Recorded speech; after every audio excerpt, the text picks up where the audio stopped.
আপনি কি জানেন বাংলাদেশের কত ভাগ বিদ্যুৎ ভারত থেকে আমদানি করা হয়? আর ভারত যদি হঠাৎ করে বাংলাদেশের বিদ্যুৎ বন্ধ করে দেয় তাহলে বাংলাদেশের কি পরিস্থিতি দাঁড়াবে? চলুন সম্পূর্ণ বাস্তব তথ্যসহ গভীরভাবে জেনে নেওয়া যাক। বাংলাদেশ বর্তমানে প্রায় ১২ থেকে ১৫% বিদ্যুৎ ভারত থেকে আমদানি করে, যার মধ্যে পশ্চিমবঙ্গ, ত্রিপুরা এবং ঝাড়গ্রাম সীমান্ত হয়ে বিভিন্ন গ্রিডের মাধ্যমে বাংলাদেশে বিদ্যুৎ সরবরাহ হয়ে থাকে। বিশেষ করে উচ্চ ভোল্টেজ এইচভিডিসি লাইন দিয়ে বাংলাদেশ প্রতিদিন বিপুল পরিমাণ বিদ্যুৎ গ্রহণ করছে। এই বিদ্যুৎ আমদানি বাংলাদেশের সামগ্রিক চাহিদা পূরণে অত্যন্ত গুরুত্বপূর্ণ ভূমিকা রাখে, কারণ দেশীয় গ্যাস সংকট, কয়লাচালিত বিদ্যুৎ কেন্দ্রের অনিয়ম, রক্ষণাবেক্ষণ সমস্যা এবং আন্তর্জাতিক জ্বালানি দামের উপরে নির্ভরশীলতার কারণে বাংলাদেশ নিজের উৎপাদিত বিদ্যুতের উপর পুরোপুরি নির্ভর করতে পারছে না। তাই ভারত থেকে বিদ্যুৎ আমদানি বাংলাদেশের জন্য এক ধরনের লাইফলাইন হয়ে দাঁড়িয়েছে। এখন প্রশ্ন হলো, ভারত যদি হঠাৎ করে বিদ্যুৎ সরবরাহ বন্ধ করে দেয় তাহলে বাংলাদেশে কি হবে? প্রথমত, দেশের গ্রিডের সঙ্গে সঙ্গে উৎপাদন ঘাটতি তৈরি হবে, কারণ বাংলাদেশ দৈনিক যে মোট বিদ্যুৎ ব্যবহার করে তার বেশ বড় অংশই আসে ভারত ও আদানি গ্রুপের বিদ্যুৎ কেন্দ্র থেকে। যদি এই আমদানি ২৪ ঘন্টার জন্য বন্ধ হয়ে যায় তাহলে দেশের অন্তত ১২ থেকে ১৫% বিদ্যুৎ এক ধাক্কায় অদৃশ্য হয়ে যাবে। আর বিদ্যুৎ নামক এক চেইন সিস্টেমে এত বড় অংশ কমে গেলে দেশের পুরো গ্রিডে ভয়াবহ বিপর্যয় নেমে আসবে। বড় শহর যেমন ঢাকা, চট্টগ্রাম, গাজীপুর, নারায়ণগঞ্জ সরাসরি লোডশেডিংয়ের কবলে পড়বে, যেখানে শিল্প কারখানার ওপর এর প্রভাব হবে সবচেয়ে বেশি। কারখানাগুলো বিদ্যুৎ না পেলে উৎপাদন কমে যাবে, রপ্তানি খাতে বড় ধাক্কা আসবে, বিশেষ করে গার্মেন্টস সেক্টর, যা বাংলাদেশের রপ্তানির ৮০% ধরে রাখে।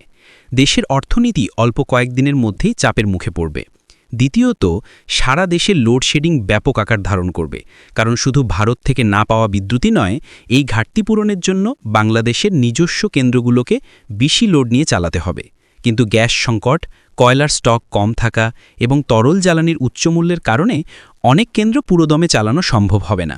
ফলে বিদ্যুৎ ঘাটতি সামান্য নয়, দেশজুড়ে ৪ থেকে ৬ ঘণ্টা, এমনকি কিছু অঞ্চলে ৮ থেকে ১০ ঘণ্টা লোডশেডিং দেখা দিতে পারে। তৃতীয়ত, বাংলাদেশে বিদ্যুতের দাম আরও বৃদ্ধি পেতে পারে, কারণ যখন বিদ্যুতের ঘাটতি দেখা দেয় তখন বাংলাদেশ বাধ্য হয় উচ্চ মূল্যে তেল চালিত কেন্দ্র চালাতে। এতে উৎপাদন খরচ অনেক বাড়ে এবং সেই চাপ পড়ে জনগণের বিলের উপর। অর্থাৎ ভারত হঠাৎ বিদ্যুৎ বন্ধ করে দিলে এর প্রভাব সরাসরি সাধারণ মানুষের পকেটে গিয়ে পড়বে। চতুর্থত, দেশের internet, mobile network, banking system, হাসপাতাল, পানির পাম্প সবগুলো পরিষেবা বিঘ্নিত হবে। বিদ্যুৎ না থাকলে মোবাইল টাওয়ারের ব্যাকআপ ব্যাটারি মাত্র ২ থেকে ৩ ঘণ্টা চলে। সুতরাং দিনব্যাপী বিদ্যুৎ ঘাটতি হলে যোগাযোগ ব্যবস্থাও ভেঙে পড়বে। হাসপাতালগুলো জেনারেটর চালাতে বাধ্য হবে, ফলে তাদের পরিচালন ব্যয়ও বাড়বে। পঞ্চমত, দেশের কৃষি ব্যবস্থায় বড় আঘাত আসবে। সেচের জন্য যে গভীর নলকূপ ব্যবহার হয় তার বেশিরভাগই বিদ্যুতের ওপর নির্ভরশীল। বড় মৌসুমে ভারত হঠাৎ বিদ্যুৎ বন্ধ করলে ফসল উৎপাদন মারাত্মক ক্ষতির মুখে পড়বে। এর ফলে খাদ্য সরবরাহেও ঘাটতি দেখা দিতে পারে। এখন আসুন আরেকটি বড় প্রশ্নে, ভারত কি সত্যি বাংলাদেশকে বিদ্যুৎ বন্ধ করে দিতে পারে? সরাসরি রাজনৈতিক কারণে ভারত বিদ্যুৎ বন্ধ করে দেবে এমন ঘটনা সাধারণত ঘটে না, কারণ দুই দেশের সম্পর্ক দীর্ঘদিনের এবং দক্ষিণ এশিয়ার স্থিতিশীলতার স্বার্থেই ভারত বাংলাদেশকে কৌশলগতভাবে গুরুত্বপূর্ণ মিত্র হিসেবে দেখে।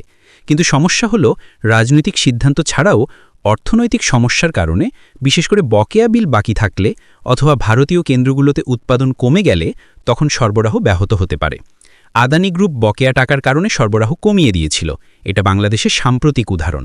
তাই ঝুঁকি পুরোপুরি নেই এমনটা বলা যায় না। এবার আসি, বাংলাদেশ কি কখনো ভারত ছাড়া নিজের বিদ্যুৎ ব্যবস্থা চালাতে পারবে? অবশ্যই পারবে, যদি ৩টা জিনিস ঠিকমতো করা যায়। ১. গ্যাস ভিত্তিক বিদ্যুৎ কেন্দ্রগুলোতে পর্যাপ্ত গ্যাস সরবরাহ নিশ্চিত করা। ২. কয়লা ভিত্তিক বিদ্যুৎ কেন্দ্রগুলো পুরো ক্ষমতা নিয়ে চালানো। ৩.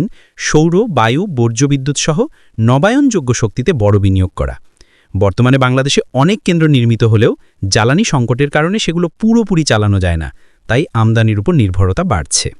সবশেষে সবচেয়ে গুরুত্বপূর্ণ প্রশ্ন, ভারত যদি সত্যি একদিন বিদ্যুৎ বন্ধ করে দেয় তার সরাসরি অর্থ হলো বাংলাদেশের বিদ্যুৎ ব্যবস্থায় বড় ধাক্কা, অর্থনীতিতে চাপ, শিল্প কারখানার উৎপাদন কমে যাওয়া, জনগণের বিল বৃদ্ধি এবং সারা দেশের লোডশেডিংয়ের তীব্রতা বৃদ্ধি।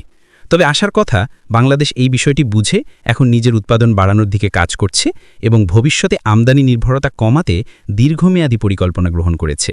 আপনি চাইলে আমি এই বিষয়েই একটি আলাদা ১৫ মিনিটের ভিডিও স্ক্রিপ্ট তৈরি করে দিতে পারি, পুরোটা একটানা কোনো ফাঁকা লাইন ছাড়া, আরও বেশি গল্প স্টাইল এবং উত্তেজনাপূর্ণভাবে। পরবর্তী যে কোনো নতুন নিউজ দেখতে থাকলে চ্যানেলটি সাবস্ক্রাইব করে সাথে থাকুন।